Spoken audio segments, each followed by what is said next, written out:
Hello and welcome to the Get Lit Festival. I'm Kate Peterson, Director of Get Lit Programs, a nonprofit housed within Eastern Washington University. Get Lit is a week-long celebration of literature traditionally held in Spokane, Washington. This year, all of our events are virtual and virtually all of them are free. To learn more about Get Lit, to find this year's schedule of events, or to donate, please click on the link below to visit our website, getlitfestival.org. Now I'd like to hand it over to clairewalla, Get Lit's Assistant Coordinator. Thanks, Kate. And thank you everyone for joining us for Disrupting Stereotypes, Older Women in Contemporary Literature. This international panel of women, all of whom published their first books in 2020, will discuss stereotypes and tropes about older women in literature, as well as how each of their books addresses and disrupts these stereotypes. The discussion will cover presenting older women as engaging characters with agency and complexity, overcoming barriers to fiction featuring older women, and finding an audience for books featuring older women, especially during a pandemic.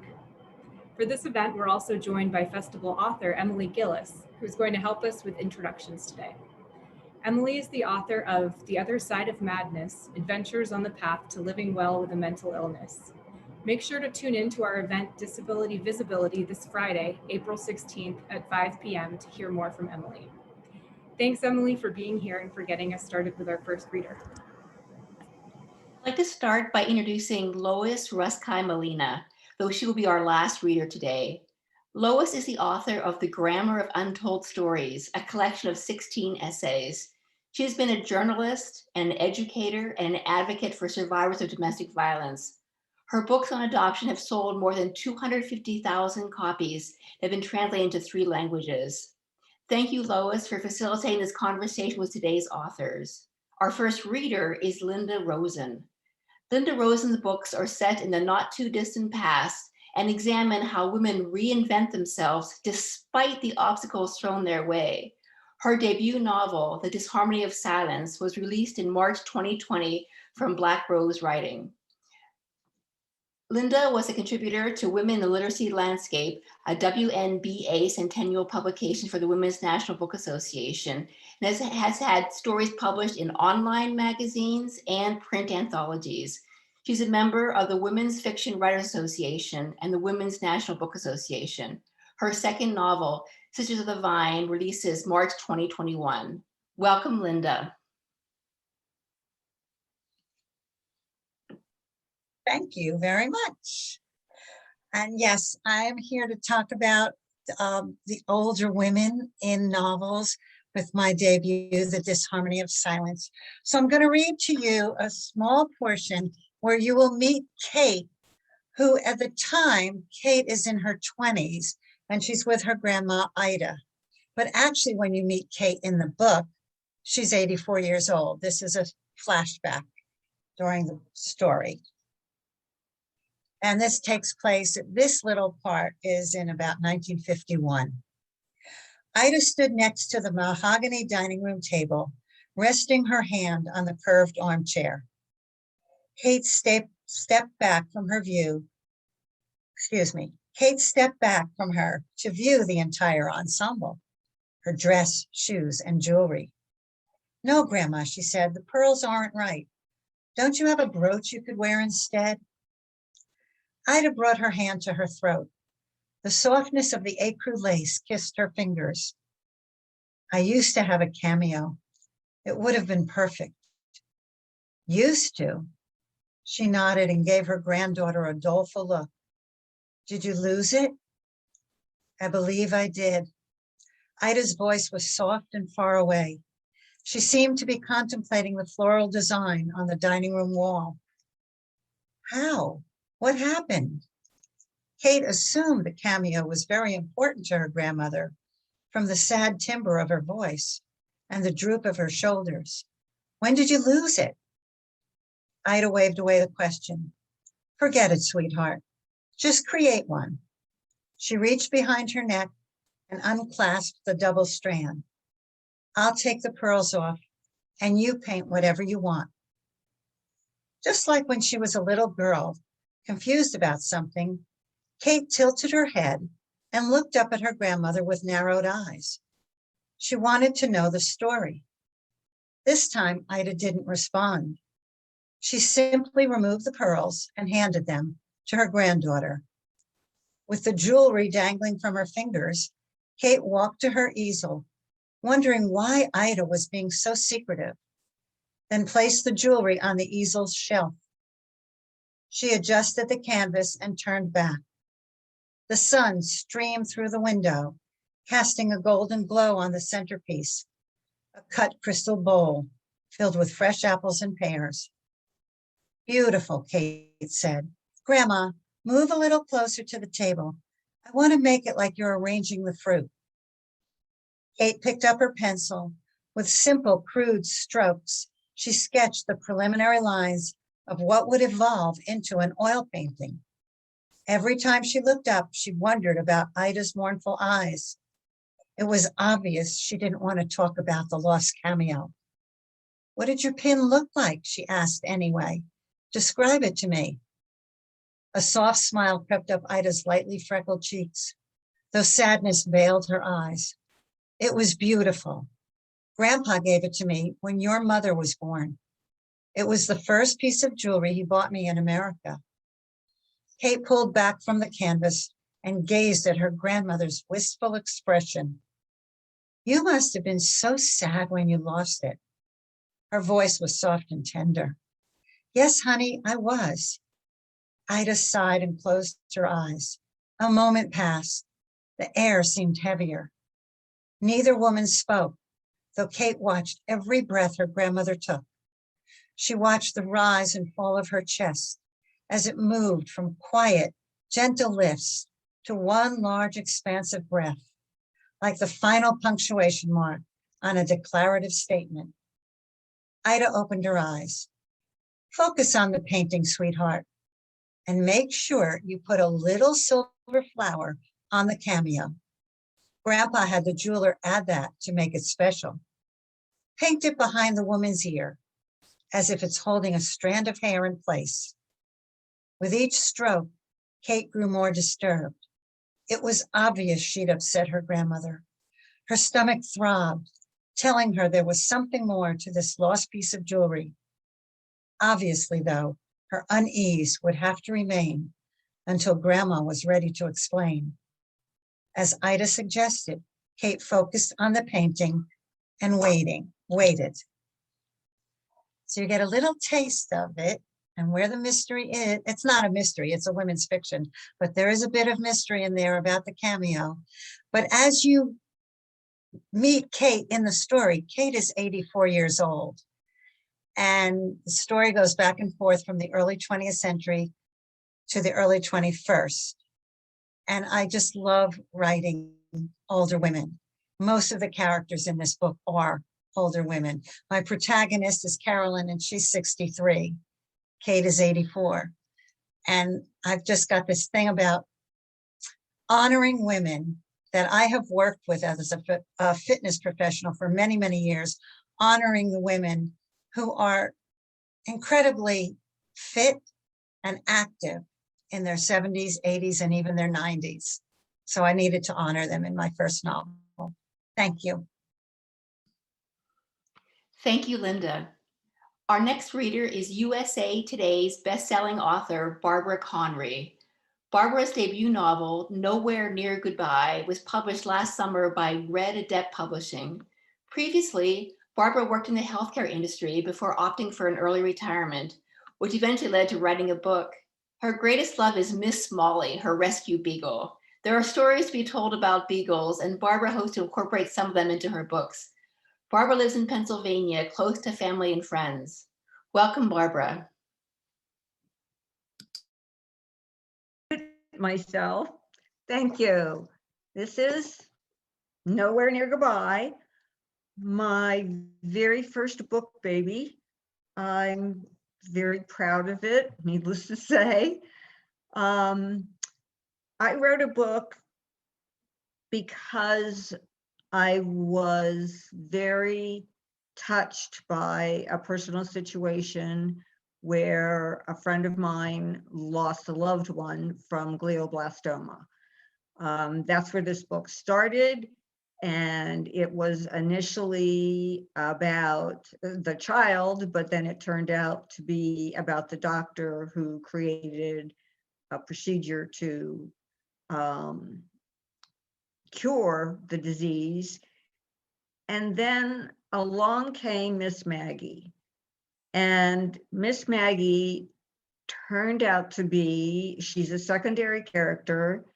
She enters the story when she's 60 years old. And she was a real surprise to me. And I fell in love with her to the point where my next book is Miss Maggie's story. So what I did, because she's a secondary character, is I picked out snippets of where Miss Maggie shows up in the book and what she is to Emma, who is the pediatric oncologist, who is the main character in my book. So let me just get back to where I am with this story, and I will go from there. Nowhere Near Goodbye is Emma Blake's story, and Emma is the pediatric oncologist. She sacrifices everything to research, and she wants to fulfill a promise she made to the little girl who died of glioblastoma. She promised her that she would find a cure for the disease, even though she was only 11 years old. She promised her. And she kept that promise, but she gave up everything to do it. Her story is dark and Emma is uncompromising, and I needed a character who would deflect that. And that's where Miss Maggie came in. Miss Maggie is someone Emma could lean on. She trusted her completely. She didn't sugarcoat the truth.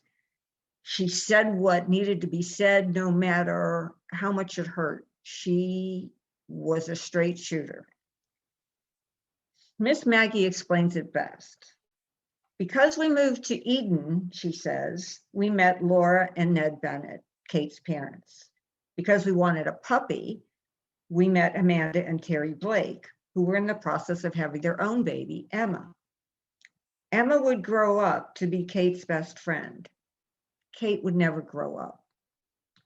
So Miss Maggie, as I said, she is 60 when she meets baby Emma.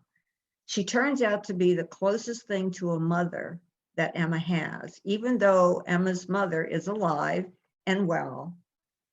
Her own mother was not the typical motherly kind. And so Emma had no experience with a mother other than Miss Maggie. So in this first scene, Emma tells her husband, Tim, what it was like when she was a child, and she confessed to Miss Maggie that even though she loved Kate more than anything, and even though Kate was her best friend, sometimes she just hated her. Kate and I fought a lot before she died. No one knew, I don't think, not until I told Miss Maggie. And Tim says, what did Miss Maggie have to say about your fights with Kate? Oh, she would have none of it. When I told her I hated Kate because she wasn't nice, her eyes had widened and her lips had disappeared, just enough to let me know that I had not fulfilled my full potential. I knew right then I made a mistake. I thought she'd make everything better, but that's not at all what happened. No, wait, let me guess. Even half asleep, Tim did a fairly good imitation of Miss Maggie. Don't be silly, Emma. Good girls don't hate. Maybe you're angry with her, but you shouldn't be. Kate's sick. She can't help herself. I nodded. I'd listened to what she'd said and then mumbled something about being mad at her. But Miss Maggie shot right back with her usual, only dogs get mad. And that was the end of that. In this next scene, Emma's talking with her mother on the phone. And as I said, they don't have a good relationship. Emma's mother's not the motherly kind. But while they're talking, a memory comes back to Emma. And the memory is this. Talking with my mother brought back memories I'd long forgotten. Standing on a chair in the kitchen with a tea towel wrapped around my waist and a big wooden spoon in my hand. I was maybe 4, mixing flour and sugar in a big bowl. Fold the egg firmly in your hand and give it a good whack alongside the bowl. Then pour the yolk and the white out of the shell and into this small bowl. Don't be afraid, it's just an egg. If it falls on the floor, we'll clean it up later. And don't fret about any shells falling into the bowl. We'll scoop them out too. My mother would never have said fret. The memory was of Miss Maggie. In this scene, Tim and Allie have left because they can no longer put up with Emma devoting her entire life to research. So Tim has divorced Emma, and he's taken their daughter, who is now 6, and gone on with his life. But Miss Maggie is still with Emma. She still is a big part of Emma's life. Miss Maggie looked around the library as if she'd spotted a rat in the corner. You need to sell this place. Just because I need to replace the electrical panel doesn't mean I need to replace the entire house. I slammed shut the overstuffed bottom drawer of my desk and hoped that would settle the question. This wasn't the first time Maggie had brought up the selling the house project. The entire house could go up in flames. I nodded. Well, that would take care of the mess this desk is in. The drawer was closed, barely, but crammed so full the damn stuff was trying to escape. Edges of paper stuck out, and when I tried to stuff them back in, I couldn't get the drawer open again. Damn, what's wrong? The drawer stuck. We'd been enjoying a glass of wine, a new Saturday evening habit, and I'd gotten it into my head that the paperwork the contractor had left with me was in that drawer. But when I'd searched, I found everything but, including the original copy of my divorce, which should probably have been in my lockbox instead of the desk. I spread the document out on my desk and traced my fingers over the seal that proclaimed us separate. If, as Miss Maggie suggested, the house were to burn down, the desk probably wasn't the safest place to store it. It was ridiculous to stay. The house was huge and always in need of repairs, and I'd never gotten used to the silence, to the echo of my footsteps when I moved from room to room. But how could I leave? This was our home. My voice went flat, mired down with hope that seemed, well, hopeless. I can't sell the house. You know that. I need to be here if they come back. Then, as if I'd found ammunition, I shot back. Besides, you stayed in your house after Anne died. It's different when you lose someone to death. I know Anne's not coming back. I'm not wasting my life waiting for miracles. Miss Maggie's eyebrows drew together. You should be out, not sitting around with me on a Saturday night. You need to start dating again. She looked around the library, searching for, I don't know what. Then she completely changed directions. And what in the hell, pardon my French, will you do with 7 bedrooms? I couldn't help myself. I laughed. I'll open a brothel. I did my own looking around, wanting to dramatize my suggestion. What do you think? This room could be the meetup room, you know, where the ladies snare the man of their choice. I had no idea how brothels worked. I wasn't sure that word was even used anymore. But it was worth watching the way Miss Maggie's lips disappeared. You shouldn't joke, and I don't think that's how it works. The men pick out the women. Really? Well, it should work the other way around. I have one more scene, and hopefully I'm not taking up too much time. Let's see. And it is right here. In this scene, Tim, Emma's husband, calls because it's 3 years later and Allie is sick and he needs Emma's help. And he's desperate. And Emma goes to Maggie's house because she needs to talk about it and Maggie's who she talks to. I can't just call him back. Why ever not, for pity's sake? The man called you. Isn't that what you've been moping around waiting for all these years? I already regretted walking over to Miss Maggie's, but I needed to get out of my own house, where the phone and the answering machine begged for my attention. I can't call him. I don't know what he wants. That's why you call him, to find out. Miss Maggie looked at me like I was 5. All you do is hit redial. I know how to use the phone. Maybe he's lost Allie's immunization records, or maybe he can't remember her blood type and he needs it for a school trip. And then I took a real leap. Or maybe he needs Uncle Ray's phone number? Miss Maggie shrugged. Don't know. I waited for her to elaborate, to assure me that that was exactly the reason Tim called. But apparently that was all she was going to say about it.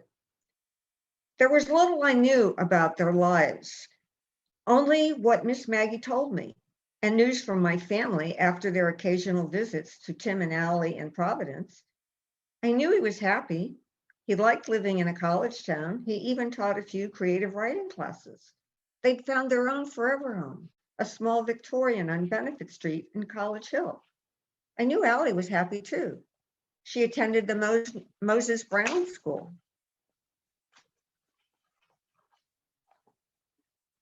I'm pretty sure if you call him back, he'll tell you what he needs, Miss Maggie speared a pickle from the little dish on the table and placed it on her plate. Are you sure you don't want some lunch? Thanks, I'm not hungry. I guess not. My hand had just reached toward her sandwich when she nodded. You keep picking the food off my plate. Ignoring the laughter in her eyes, I swiftly brought my hand back to my side of the table. The message is just so short. How am I supposed to figure out what he wants when all he says is call me? Miss Maggie sat there, eating what was left of her sandwich. Aren't you going to say something? Nope, I'm going to eat my lunch. Not in peace, mind you, but I'm going to eat it.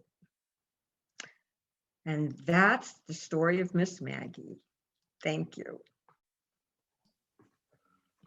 Thank you, Barbara. Our next reader is Pamela Scholes-Vick. Pamela has been published in creative nonfiction, Witness, 10 Spurs, The Moment, the Dallas Morning News Death Penalty blog, Writer's Digest, CNN, and in the anthology Silence Kills, Speaking Out and Saving Lives. Her first novel, Forever 51, debuted in November. Welcome, Pamela. Thank you so much. Forever 51 is about a vampire who was turned at the most undesirable age in American culture. And I'm just going to start from the very beginning, and there is some colorful language. So, if that offends you, just plug your ears. All right. At the counter of Tropatan, Veronica eyed the polished caramel skin of the young blonde as she rushed through the details of their transaction. The girl remained oblivious to her gaze, even as she placed cash and a buy 3 get 1 free redemption card into her hand. When their fingers touched, Veronica could feel herself slipping into self-will. It was never a good idea to try something new when she was hungry. Your hands are really cold. Are you sick? Asked the girl. Besides the fact that I will be wearing a bright yellow bridesmaid's dress tomorrow night, I'm fine. She tapped her fingers on the counter and forced a smile. What can I say? Cold hands, warm heart. The girl chuckled, exposing her freshly bleached teeth. Is this your first time spray tanning?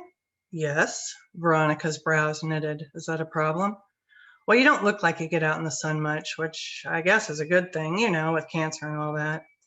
The girl nervously flipped long strands of flat-ironed hair off her tan shoulders, revealing her name tag, Brittany, scrolled in thick Sharpie with a heart dotting the I.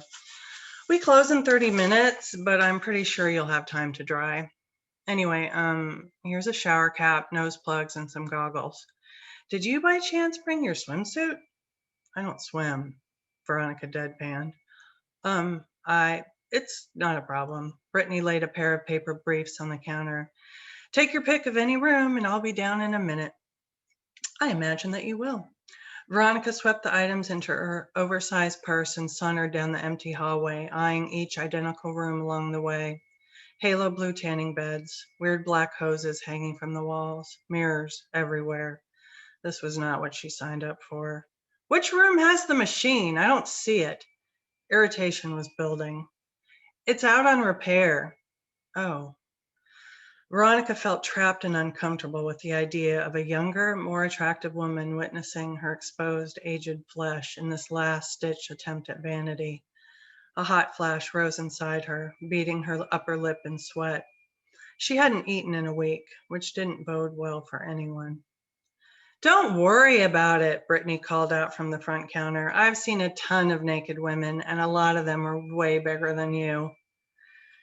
Veronica sucked her teeth, her thoughts careening between escape and homicide, but there was no turning around now. It would look stupid and prudish if she left after cash and paper panties had been exchanged.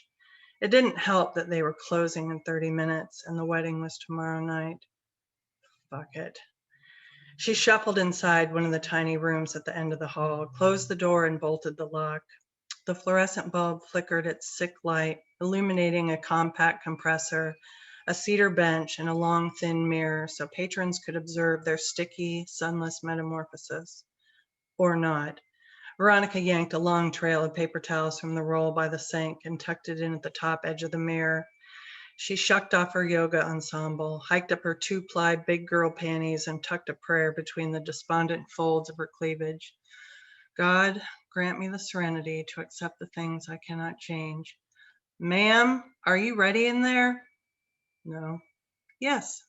Brittany breezed into the room, flipped on the compressor, and assessed Veronica's dry, crepe-like skin.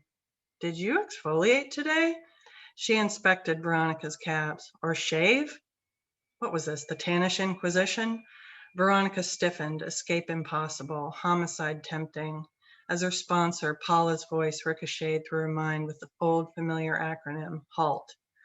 Veronica forced herself to cycle through the questions. Are you hungry? Obviously, it had been over a week since she'd eaten, and here was this dumb, succulent dimwit dangling right in front of her. Yes, patient intake is down, Ethel refuses to die, and they boxed up Phil before I could get to him. I'm pretty fucking hungry, okay? No, she said to Brittany with deliberate calm. Was I supposed to? She glanced down at the downy hair on her legs, her milk-colored skin road mapped with thick blue veins and cottage cheese curves, and longed to shield the world from their awfulness. Brittany didn't quite roll her eyes. Yeah, it's like spray tanning 101. I'm not sure what's going to happen, but I'm guessing that the hair will look darker than it already does. Do you want to shave real quick? We have razors. Brittany reached for the door handle. You don't have to do your underarms, but it wouldn't hurt. Are you angry? Veronica bit back her first unkind reply. I'm menopausal. I've been 51 forever. I'm always angry, and this isn't helping. Let's just get this over with, shall we? Veronica tucked her long salt and pepper curls beneath the plastic bag, inserted the nose plugs, and for once felt gratitude for the invisibility that middle age afforded. Are you sure? Brittany's skepticism was writ large between her penciled eyebrows. Yes, it's a long dress. I assure you, no one will notice my hairy legs. Okay, there might be some darker areas and streaking, but it will be way better than what's going on right now. Ready? As I'll ever be. Veronica's arms dropped to her side as the sepia spray settled on her pale form, relieved to have finally finished the gauntlet of inanities and commenced the task at hand. 10 more minutes, she promised herself, and no more humiliating questions. Can you lift your boobs for just a quick sec so I can spray under them? Thank you. Perfect. Thank you, Pamela. Our final reader before we get to today's conversation is Nguyen Phan Quay Mai. Born into the Vietnam War in 1973, Quay Mai grew up witnessing the war's devastation and its aftermath. She worked as a street seller and rice farmer before winning a scholarship to attend university in Australia. She is the author of 8 books of poetry, fiction, and nonfiction Vietnamese, and has had her writing been translated and published in more than 15 countries. She has been honored with some of the top literary awards of Vietnam, including the Poetry of the Year Award in 2010 from the Hanoi Writers Association.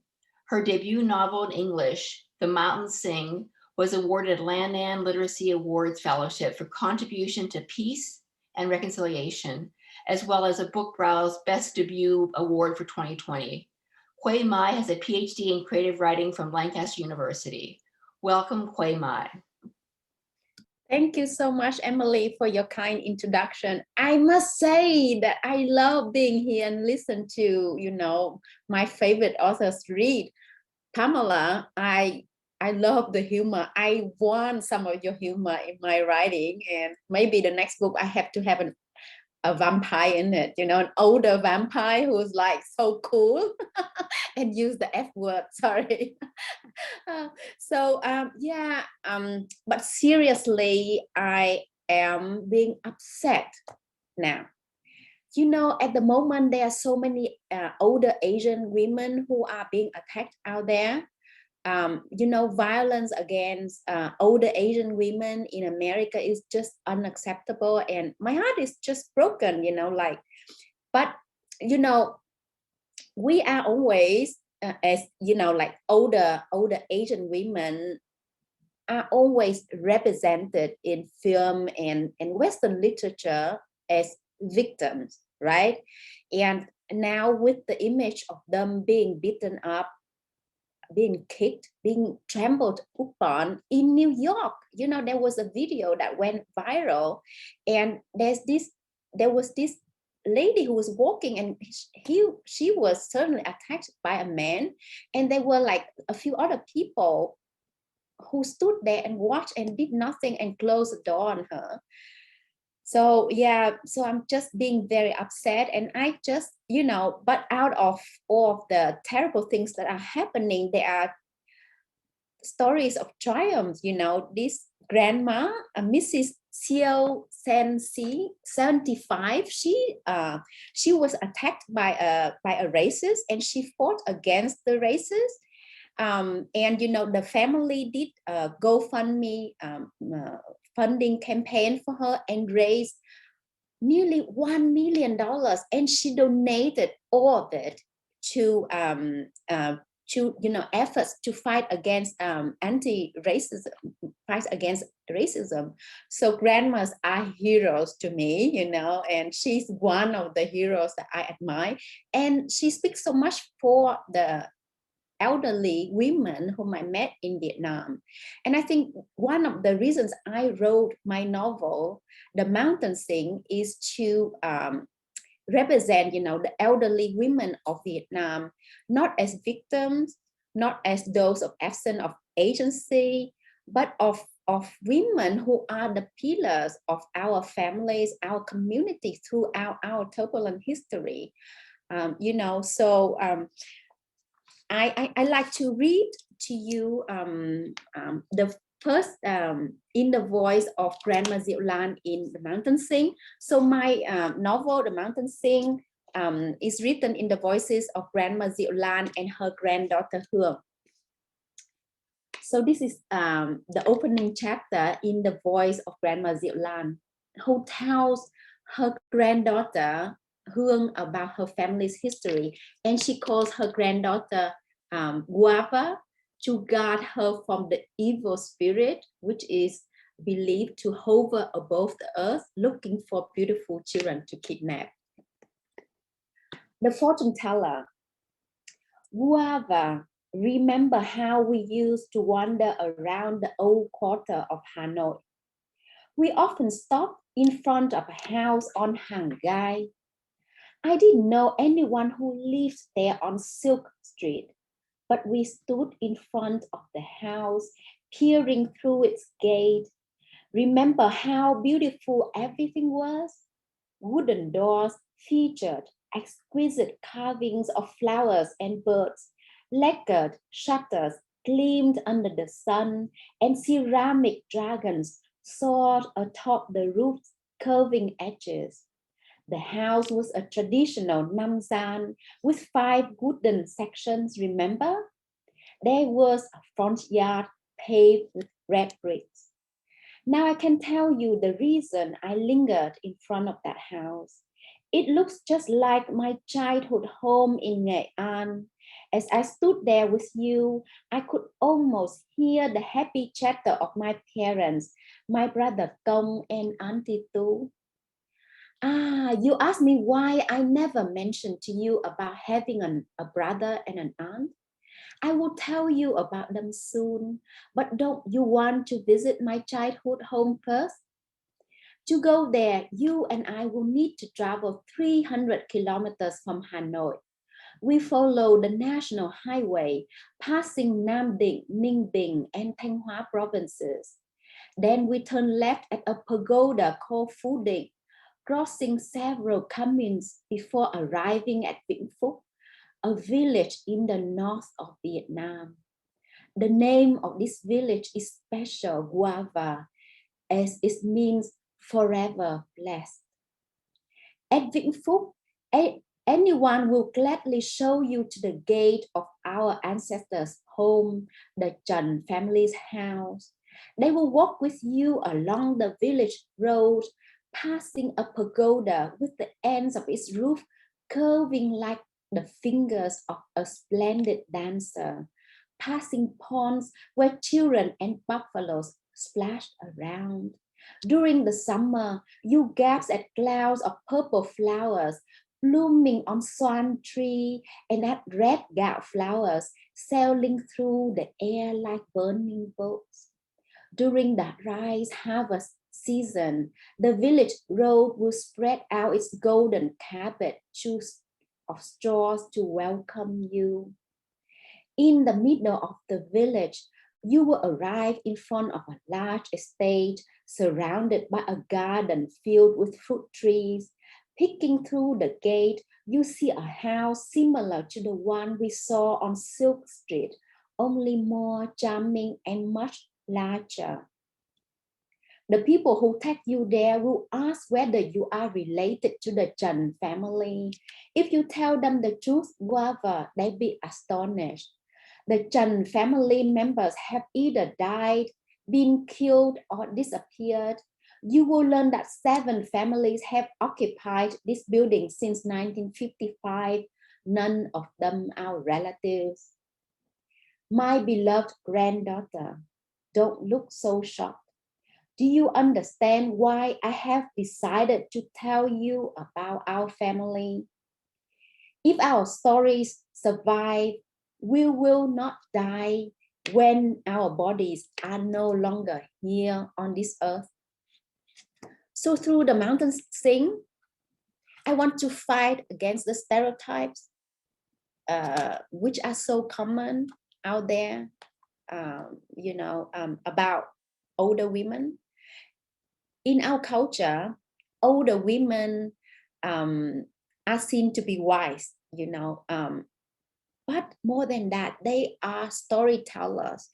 And the storytelling of the older women of Vietnam is one of the factors that has enabled us to survive through the turbulent history. So, traditionally, the elderly pass on stories from the ancestors down to us. And I wanted to highlight the role of older women in the Vietnamese society in this novel. Thank you.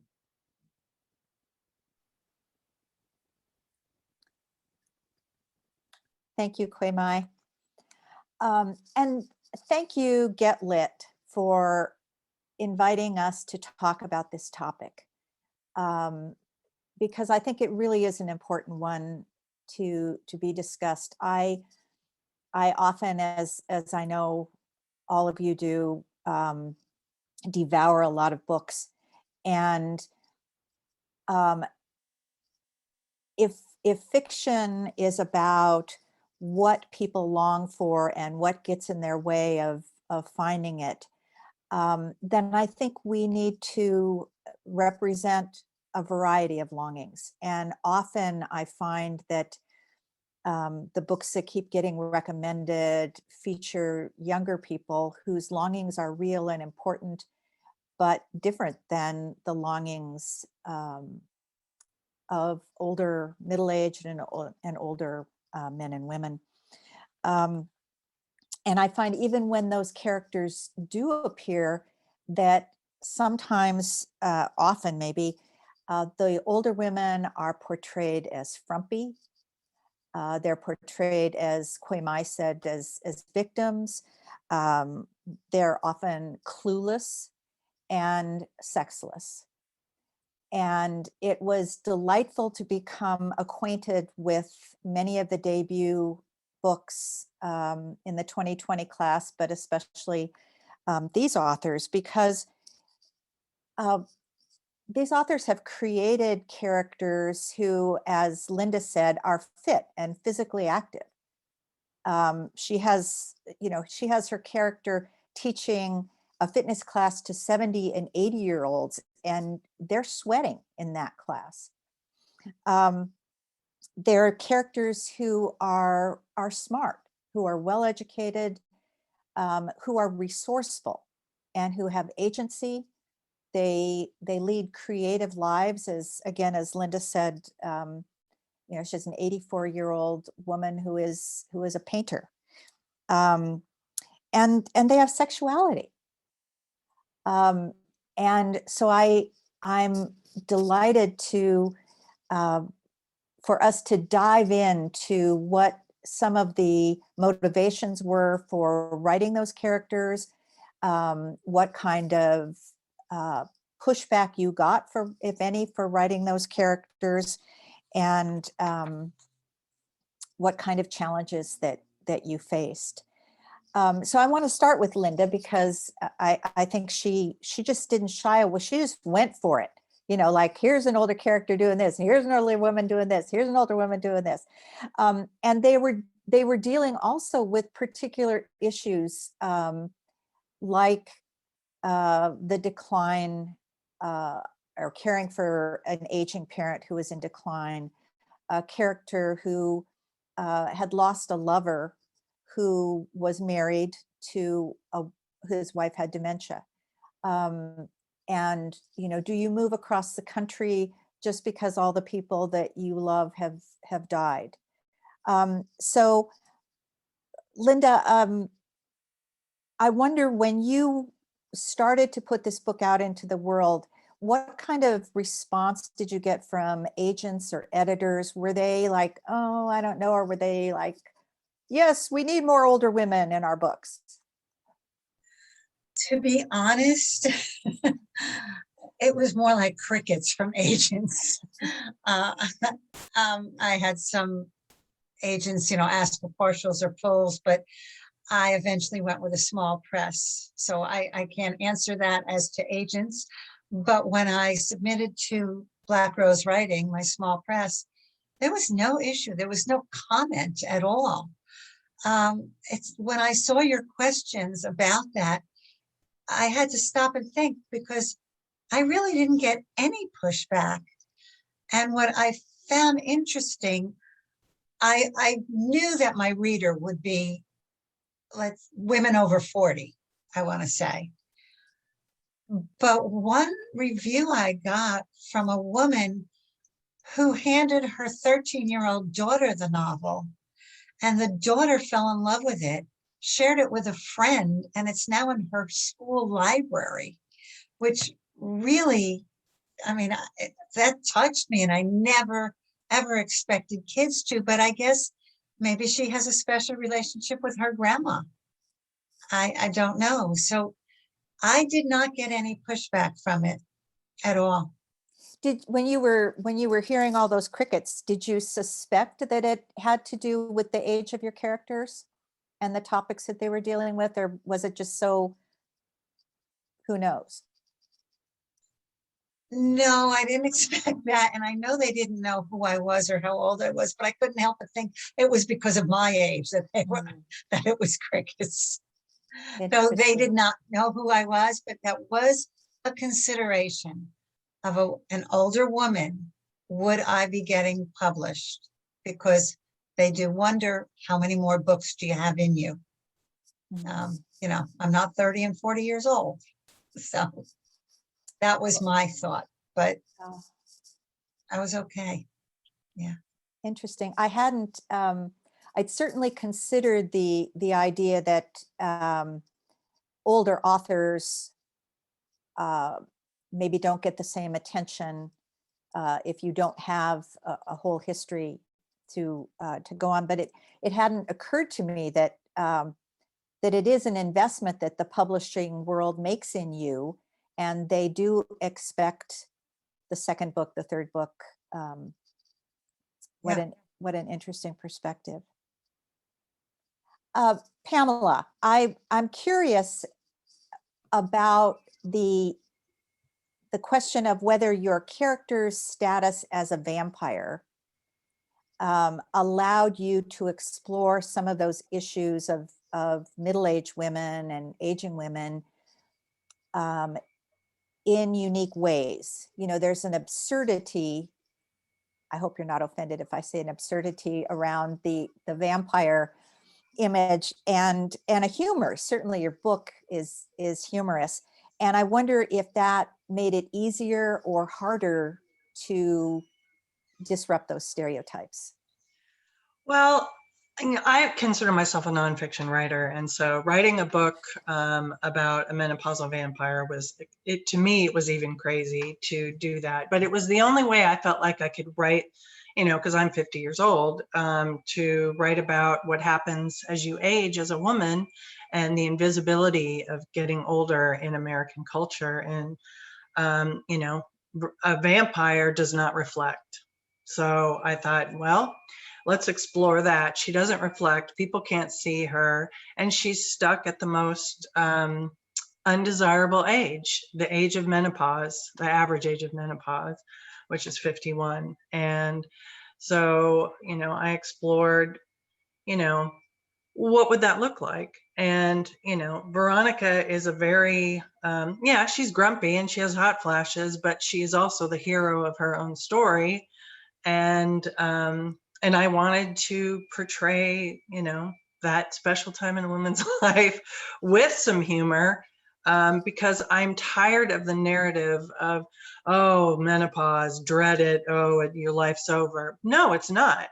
You know, women are still sexual. They are, you know, are still capable, and you know, so I was tired of that. So I wanted to write a character who was a badass and and was the hero, who just happens to have hot flashes.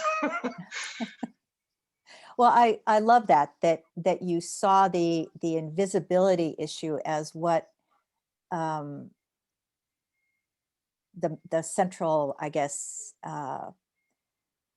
metaphor of this book that coincided with her being a vampire. That's really interesting.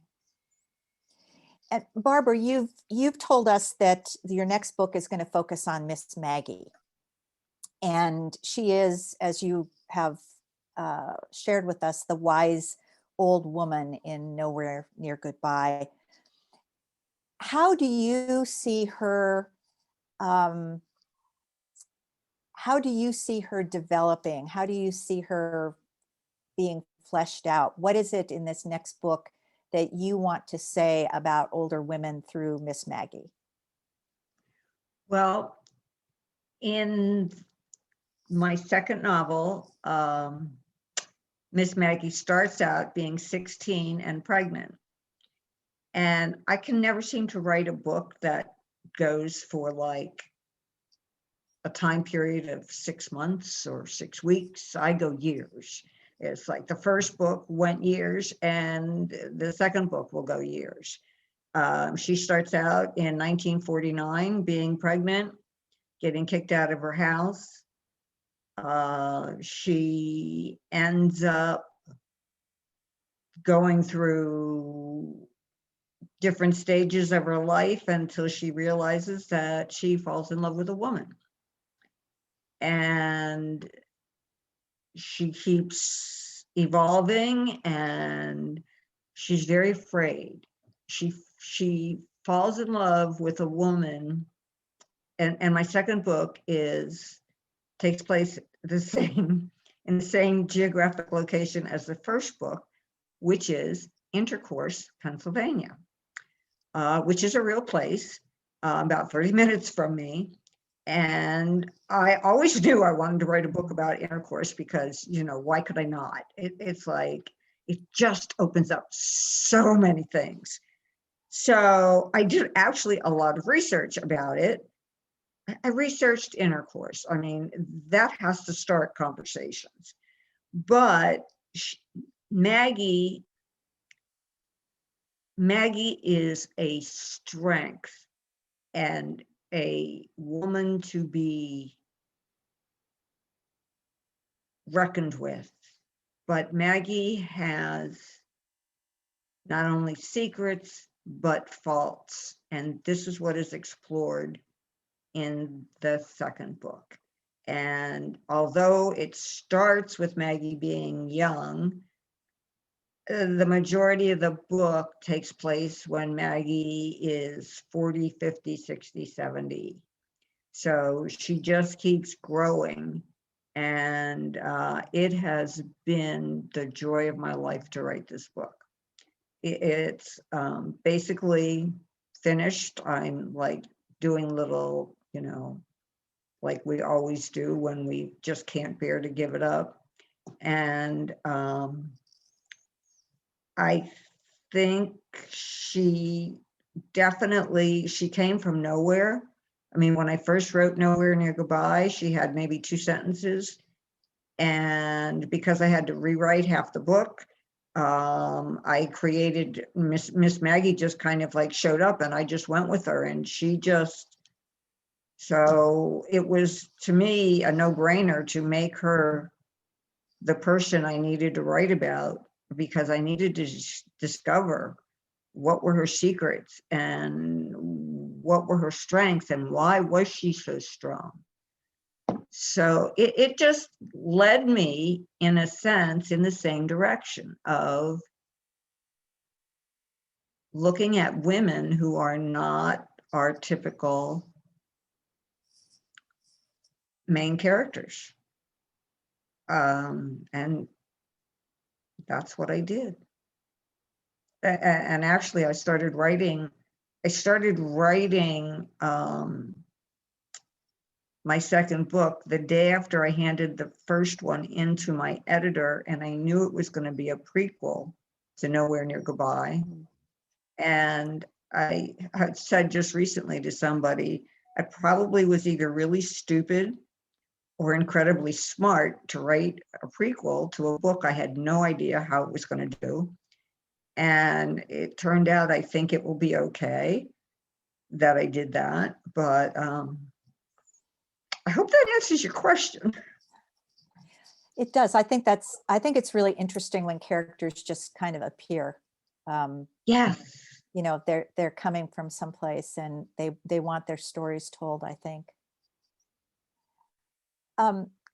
Kwemai, your book is a story about, as you've said, about war and its impact on a family and on a people. And the grandmother is so central to this story. And I just marveled at how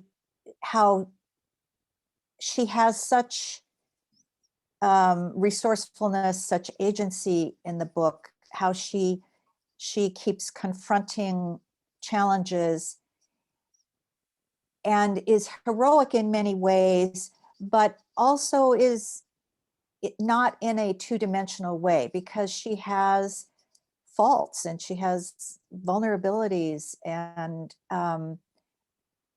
you know, I think that makes her very believable, very credible. And so I'm wondering how you, what you want your story to convey about her as a person in this way that is very real, and how that can inform our thinking about women and aging. Thank you so much, Lois. In answering your question, I just reflected about your own book, Grammar of Untold Stories. And I love this collection of essays from you. And I read that you visited your grandmother's village in Hungary, right? Yes. To do research and to listen to her story and to record this, her history in your book, which is amazing. And my novel, The Mountain Sing, is also my effort to document my grandmother's stories. Unfortunately, I never met my grandmothers. Both of them had died before I was born. So I imagined what they went through. I interviewed a lot of elderly women, and because a lot of history is held in the women's point of view, or let me say, because in Vietnam we have we have strong censorship from the government. So a lot of stories are untold or are buried or are erased. So I felt a duty to document these stories from the elderly people, because I feel like, our history could be, would be erased if these elderly people die. So that's why I interviewed a lot of them. And I wanted to present, the grandmother in the novel, not like a perfect character. She's a hero, but she has a lot of, because of the circumstances, she had to make a lot of difficult decisions. For example, when she ran away from the land reform, she had to leave her children along the way to strangers, and she has to live with this regret, for the rest of her life. And I think in developing her character, I was thinking about Viet Thanh Nguyen's position. Viet Thanh Nguyen is an award-winning Vietnamese American writer who won the Pulitzer Prize, and he said, minority writers write as if you are the majority. Place yourself in the same equal position with the majority reader, because normally, people from the minority culture, like myself, want to present our people as those who need empathy, who needs compassion. But I think it's important to highlight our mistakes, our imperfection, so that we are fully human. So, I highlighted her mistakes during her life, also her regrets and her difficult choices. And these are difficult choices that all Vietnamese parents have to make. A lot of research went into the novel, and a lot of revision as well. And I think for any author who wants to write a good book, I think, it's important to look at our characters from different viewpoints, so that they are not, one-dimensional. They are not perfect, but they have faults and they have mistakes. So I felt it was important for me to highlight that as well. Thank you very much. Oh, thank you. And thank you for your comments about my essay about my grandmother. That's such an interesting, and I've heard that before, write as though you are the majority culture. And I wonder, and anybody can jump in here, to what extent you felt a tension when you were writing about, oh, I'm making this woman too flawed, or I'm making her too perfect, or did you feel any of that when you were writing, and how did you address it? I did. My book is in dual timeline, Disharmony of Silence. And one of my characters, Rebecca, who is in the early 20th century, I was making her really, really nasty. And I realized at one point, I can't just make her really nasty. There's got to be a reason that she's this nasty a person. Mm. And it took me a while, and I realized what it was, and I did add it into the story because I had to justify her nastiness. She's a very jealous, bitter woman, but I felt I had to justify it, so I did add it into the story. You can't just make a character rotten. There has to be a reason for everybody, anybody in real life. Everybody's got a reason for whatever rottenness they are. So I did. I worked on it, especially in my second novel too. I And was she making the loves, husband really bad. Rebecca loves her children too, and she loves her granddaughter. I mean, she is a hard character to warm up to, but Yes.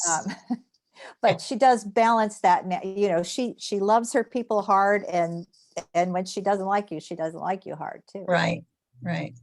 But she had her reasons. I mean, she Yeah. was hurt badly. Yeah. I Pamela? have. I was just going to say, you know, I wanted to make her, this character, relatable. I mean, you know, she's a killer. She's somebody who actually kills other people for blood.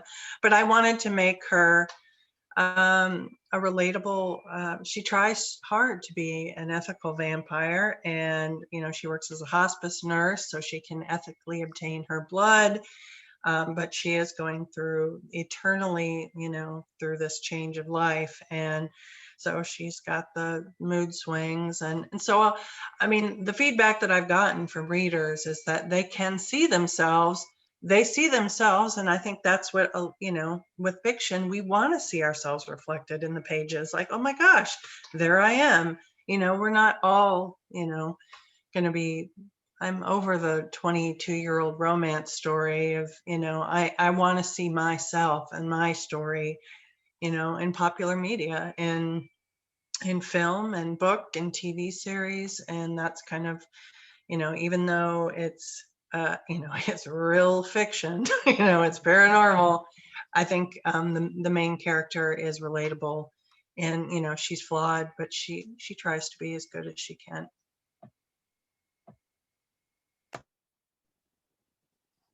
So what are the, oh, go ahead, Barbara. I just wanted to say I had a real problem with Emma. And actually, I still have a problem with Emma because some of my readers absolutely hate her. They couldn't get past her single-mindedness, her inability to show her love for her husband or her daughter. And but other people, especially people, interestingly enough, in the medical profession, I have gotten so many letters which surprised the heck out of me, because the thing I worried about most when I wrote this book was the medical research. And I researched this book over and over and over again and documented everything that I found, because I was certain the research police were going to come and say, you made this all up. And, but I've gotten letters and reviews from people, nurses, doctors, who said, yes, some people are like that. They're exactly like that. That's how they are. They can't see anything else. They can only see what they're doing, and what they're doing ends up to be good, but they destroy their own lives doing it. So when I first wrote the book, it didn't have an ending that came anywhere close to being warm. And my editor said, you have got to make this a little bit, you've got to give her something. So I rewrote it and they loved it, but still there are people who totally hate Emma. They love the book, but they hated Emma. And I found that rather fascinating. And some people have actually applauded my guts for writing someone so unlikable. But see, I didn't look at her that way. I didn't find her to be unlikable. I found her to be what she was. You know, Emma did what I wanted to be done in real life. when you watch your friend lose a 9-year-old child from glioblastoma, whose father is an oncologist, and he can do nothing to help her, you want to make that work. And that's what I wanted to do. And that's what I did in the book. So, but yeah, it was hard. Barbara, and sorry, No, go ahead. I think I congratulate you on provoking, intense reactions from your readers. That's the best we could hope for, right? We want our It wasn't my intent, though. No, we want them to remember our characters and have reactions, strong reactions towards them. So that's good. Thank you. It wasn't my intention, but that's how it turned out. Yes. Well, And I will never forget your grandma, Kema. I will never forget the grandma. Thank you. And I need to tell you, Linda, that your book is so great because like being fit as we get older is important. My husband and I are normally like the elders in our yoga class. And like we do all the things that the younger people do, and my husband is like, I'm getting younger every day due to my exercise. He's like an addict to yoga, and we are very proud for being fit. So why not? As we get older, I think it's important to be active. And I think because the elderly is often seen as very slow, inactive, so your book is really important and really interesting. Thank you. Thank you. Well, and I just was reading a book recently, and I don't remember what exactly the scene was, but it's a book with a lot of young characters, and they were in a public place, and the main character was kind of glancing out over the landscape and noting that here were the group of frat boys, and here were these group of people gathered, and then mentioned, and there was a group of old people who were soft and thinking about the past. And I think that was the only time that an older person was mentioned at all. But so there's I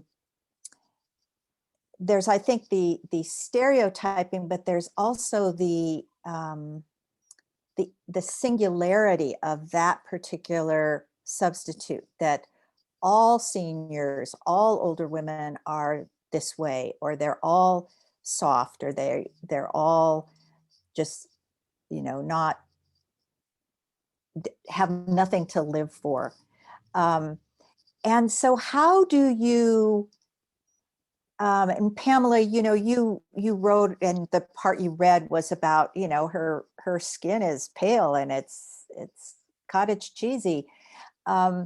How do we portray older women realistically without shying away from some of the difficulties, without falling into and perpetuating stereotypes? I think that's a real challenge. How can we do that? Well, first you have to have those characters in popular media in order to dispel a stereotype. There aren't a lot of, in vampire fiction especially, you're not going to find the protagonist of the book as an older woman, who has a chin hair that she can't get rid of because, she is going to stay exactly as she is when she was turned into a vampire. So just the things that happen to women that we may not know about, I certainly didn't know that chin hair was going to happen to me as I got older, and I was going to have to take care of it. There was an interesting article about TikTok, the young people reading books nowadays, and that can make your book, if you get some young person to read your book on TikTok and cry, that was the, the kicker, is it had to give them some emotion. I'm like, well, maybe they should be reading about what menopause is actually really like, and maybe that would make make them cry a little bit, like, well, maybe I should appreciate my youth because, things are going to change when I hit my 40s and 50s. Not that it's bad, it's just we need to see that stage of life. I mean, I don't ever see menopause even mentioned in movies or in a TV show. It's so rare. And it's like a major transitional period in a woman's life. It's like, why aren't we talking about this? It's what women talk about among themselves, but not on the page, is what you're saying. Yeah, or even just in film and TV. It's like, why is this totally, it's like this taboo subject. It's like, this is a totally normal thing that happens with women, and it's a major transitional period. Why aren't we making this more visible? Or it's a punchline. Yes, it's the punchline. And I think Pamela's book would be great in a movie. I can see clearly the scene. I mean, we have so many movies about young vampires, right? And it would be so cool to have your character as the man, as a man, as the focus of a film, and highlighting the women's issues, but embedded in this really cool adventures of a vampire. And she deals with serious issues with such humor, with such lightness, and I just love it. And I think it's so important that we I think your book is like also about some subjects that we as women discuss within ourselves. It's like a taboo subject, but we make it less taboo by making it, more into the literature, into media. If we talk about it more, people will open up their issues concerning, their health, and also their mental health or their struggle as we grow older. Yeah, well, I did, after my book came out, I was contacted by a book to film agent, and she's like, wooing me and like, oh, this would be the greatest TV series. And there are so many actresses that are in this age range that would kill for this part.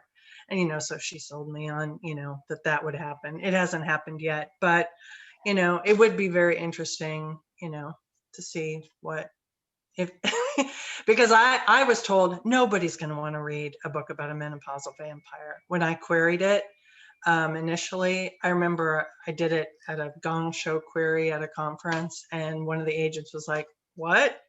No one's going to want to read about that. They want to read about young, sexy vampires, and so. And that agent is very drunk. Yes. Yes, she is. Not your agent, right? No. No. Well, that's interesting. And one of the things that I wanted to talk about, and we touched on it a little bit.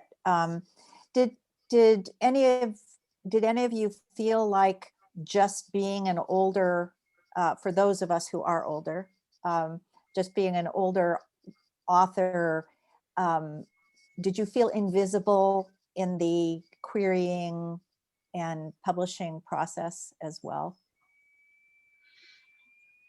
Well, as I said earlier, but I thought it was all in my head, because when you query, you don't give them your biography. They don't know how old you are. So unless I met an agent face to face, which I did sometimes, they didn't know it, but it was in my head. And people would be saying it to me. They're going to wonder once, if they want to take you on, they're going to wonder how many more books you've got in you. But when I got my publisher, it really, he didn't know how old I was. I don't know if he even knows how old I am. It just nothing, it all went away. I didn't worry about it anymore. It all went away. I made a joke out of it. At first, I hid my age. How about it, Linda? I like advertise it everywhere. I mean, I'll take out a billboard. I'm 71, Yep. It's like, take it or leave it. It was like, I was embarrassed to be 71 and have the word debut listed next to my name. It was like, seriously? I thought it was pretty cool because I never had a coming out party. So Well, at yeah, 72, you know, but I was then a debut. I embraced it. And it's like, I used it to my advantage. And Yes. Yes. I had to use something, right? I mean, I had to have something, you know, but so I did. And I think it worked in my favor. I agree. You know, and I think, yeah, I that's think it. I'm Lois, done. what you were saying, Lois, about the older character, I think when people learn that older women are writing and have a new life in their second stage, third stage of life, whatever you want to call it, I think that does something for women also. I do I too. think I think younger it's, women should see that too. I think it's great to see debut author after 71, unless of course you've been trying for the last 40 years to get the Well, book that's a published. Then different. it's, you know, No, I'm the always answer in to awe that when I mean, there I is somebody tried. who was published first in her 90s. I mean, I don't know how long she was going for it, but like I was in awe of her. Yeah. No, I submitted my book to one publisher and they took it. And so, and I don't say that proudly. I say it as that's just the way it happened. And in my head, I said, if they don't take it, I'm done. I just, that's it. I'm just done. Now, after the fact, I think I probably would have pursued it further. But at the time, I didn't. And I mean, it took me a long time to write the book. It took me 5 years to write the book. But that's because the first 2 years, I didn't even know what I was doing. And then after that, I learned how to write a book. And then I still had to write it. So maybe it actually took 2 years to write the book, but I really don't regret those first 3 years because I did learn an awful lot about what you don't do. And that helps. But yeah, you know, I don't begrudge or regret the fact that I'm 71 because I feel, and I know Linda and I've talked about this, we have lots of books left in us, don't we, Linda? Right? Oh, absolutely. Like, I'm working on number 3 right now. yeah, I mean, you know, I've got my idea for number 3. I haven't started it yet, but I know what I'm going to write about. Mm-hmm. So, so last question. Then if you were mentoring an author who was writing about an older woman, what would you want them to know about creating a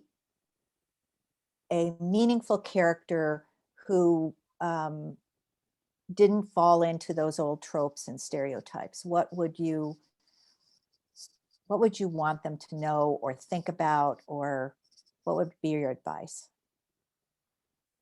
I would want them to remember that no matter how old that character is, she was 10, she was 15, she had a first love, she had a life. Remember her, you know, there is more to her than the woman that you're putting in a wheelchair. She had a full life. Oh, I like Go that. hang out with older women. I mean, I was raised pretty much by my grandmother, and if you're going to write about somebody, get to know some different, you know, older people so that you can portray them with depth instead of just one-dimensional character. Because older people to me are fascinating because they have the best stories, and their stories need to be told. That reminds me, Kwemai, of your your research. I didn't know that you had interviewed that many people for your book. Yeah, for the mountain sing, I interviewed hundreds of people, and you know what Pamela said is so important. You know, spend time with the characters you are writing about. You know, get to know them, like Linda said. You know, get to know them through different stages of their life. You know, get to know their history, their love life, or you know, their secret moments, or you know, just the things that make them special and make them imperfect as well. So I think research is so important, and I think also awareness of stereotypes that are out there about your characters, and write against those, write beyond those, so that the characters are complex and fully human. Yeah, so thank you. This is, you know, I've learned so much from all of you in this conversation. Anything else? I have to say, this was a fabulous conversation because some of the questions you posed, I never even thought of when I set out to write that book, write The Disharmony. These were the characters I wanted to write. And yes, I wanted to honor women that I had known when I was younger, who were now my age. I wanted to honor those women. But I never thought that I was making any kind of an impact. It didn't enter my mind. And you opened it up. Thank you. Well, thank you all for participating in this, and again to Get Lit for having us here. I'm going to close by reading a few paragraphs from one of the essays in my book, The Grammar of Untold Stories. And the essay is The Synchronicity of Healing. And in this essay, I braid together a story about how my friend Joe and I took up rowing in our 60s. And I braid that story with stories about cancer and toxic work environments, and Sister Madonna Buter, who is an octogenarian triathlete in Spokane. And in this part of the essay, Joe and I have just completed a 5-week Learn to Row class and have decided to join the rowing club. Practice is scheduled so we can be on the water while it is calm and rowers can make it to work on time. So even though Joe and I have both just retired, we set our alarms for 4:15 a.m. This notion of having to show up at the boathouse for 5 a.m. practice because our teammates depend on us to fill a seat in the boat is new to both of us. Aside from my freshman year of high school, when I played left wing on a field hockey team for a few months before my family moved and I enrolled in a school with no sports teams for girls, I have never played team sports. As an adult, I skied, played tennis, ran, and at times competed in triathlons. Joe, taller than I am and 2 years older, played basketball in high school under rules that prohibited her from crossing the center court line or dribbling too many times before passing. In the 1960s, such exertion was considered too much for fragile girl bodies needed for reproduction. Our teammates in this novice boat chuckle when we tell them this. We are 40 years older than some of them. Most grew up after Title IX created more opportunities for women in sports. Rowing becomes a routine, a practice, a meditation. The coach rides in a motorized launch, runs us through drills, corrects body position. There is more to learn. Subtle moves like contracting the leg on the high side of the boat or moving the oar handles a centimeter up or down can help bring the shell into balance. There is no room for thoughts other than those needed to move the boat smoothly, efficiently together. We don't talk in the boat or as we get the boat ready or put it away. No one asks what anyone does outside the boathouse. All that matters is what we do when we are together. The boat digs into the soft flesh of my shoulder when I carry it, but no one suggests that Joe and I might need help because we're older. They do not expect us to compensate for lack of power with wisdom or humor. They do not treat us like we're cute because we're learning this at our age. We accept each other's quirks and mistakes, strengths and limitations, because we are a boat, a community, not individuals. Thank you. Thank you so much, Lois. That was wonderful. And thank you to all of our readers today. It's so great to be celebrating so many debut novels, not only at this stage in your life, but also during a pandemic. So congratulations to all of you on your success this year. And special thanks to Lois for putting this panel together and for facilitating such a great conversation. And also thank you to Emalee for being here and for hosting and helping with the introductions today. And to our audience at home, you can find out more about these authors on our website, getlitfestival.org. Make sure to check out the rest of the schedule while you're there and consider donating to help us put together next year's in-person festival. You can find a donate button below or on the website, which is again, getlitfestival.org. We hope to see you at tonight's evening kickoff event, We the Indigenous, which begins at 7 p.m. Thank you again for tuning in. Goodbye, everybody.